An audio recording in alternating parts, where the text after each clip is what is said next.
नमस्कार. DLEDमध्ये F1 या विषयात विशेष गरजा असणाऱ्या बालकांचे शिक्षण यामध्ये अध्ययन निष्पत्ती आहे.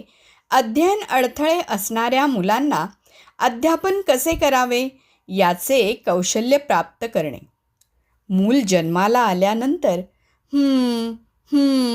हुंकारातून, डोळ्यांनी, हालचालीने, हावभावातून संवाद साधण्याचे कौशल्य पहिल्या 1-2 वर्षातच साध्य करते.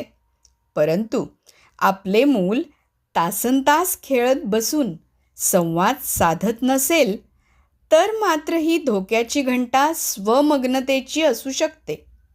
स्वमग्नता हा काही आजार नाही, ही एक वर्तन समस्या आहे. प्रत्येक मूल वेगळे असते, विशेष असते.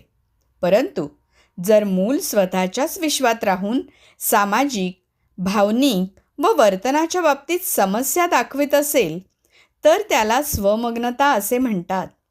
पालकांनी किंवा शिक्षकांनी काही निकष पाहून बालकाला मानसोपचार तज्ज्ञ, बालरोग तज्ज्ञ व वाचा तज्ज्ञांकडून तपासून घ्यावे. आता काही लक्षणे आपण बघूयात. पहिलं लक्षण आहे समाजात संवाद न साधता येणे. दुसरं आहे उशिरा बोलणे, बोलता न येणे, कोलालिया. समोरच्याने बोललेले पुन्हा बोलणे.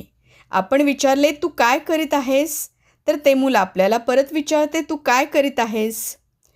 तिसरं म्हणजे इतर मुलांबरोबर न खेळता एकट्यानेच खेळणे. चौथं आहे नजरेला नजर न देणे.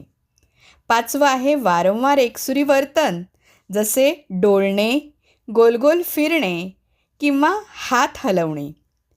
सहावं आहे वारंवार एकसुरी वर्तन, सिलिंग फॅनकडे एकटक पाहत राहणे, गाडीची चाके गोल गोल फिरवणे. सातवं आहे दिनचर्या बदललेली न चालणे. यांना दिनचर्या जशी आहे तशीच लागते. आठवं आहे संवेदना समजण्यात समस्या, आवाजाच्या कानठळ्या बसणे, वासाने उलट्या होणे, स्वतःचेच केस स्वतःच ओढणे आणि स्वतःच्याच हाताचा चावा घेणे.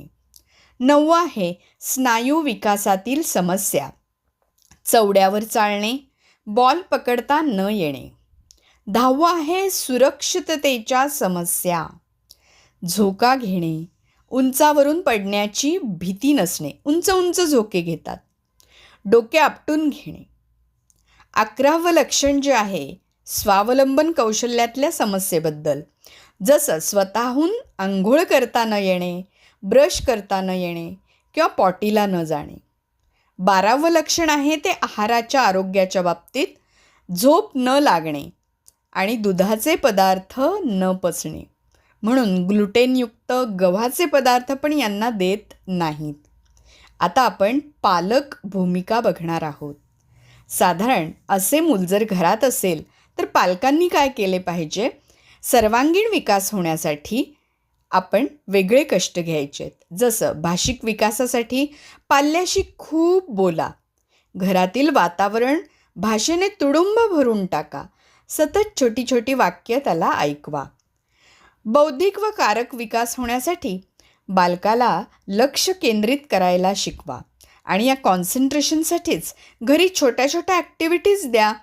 जसं कणकेपासून आकार बनवणे, बादलीतील पाण्याने बाटली भरणे, फुलांचे तोरण बनविणे आणि ताक घुसळणे, अशा अनेक.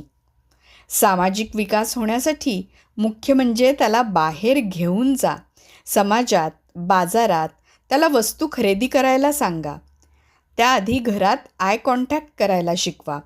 प्रतिसाद द्यायला नाट्यीकरणातून शिकवा. घरातल्याच सगळ्या व्यक्तींनी मिळून एखाद्या नाटकातून त्याला ते शिकवा.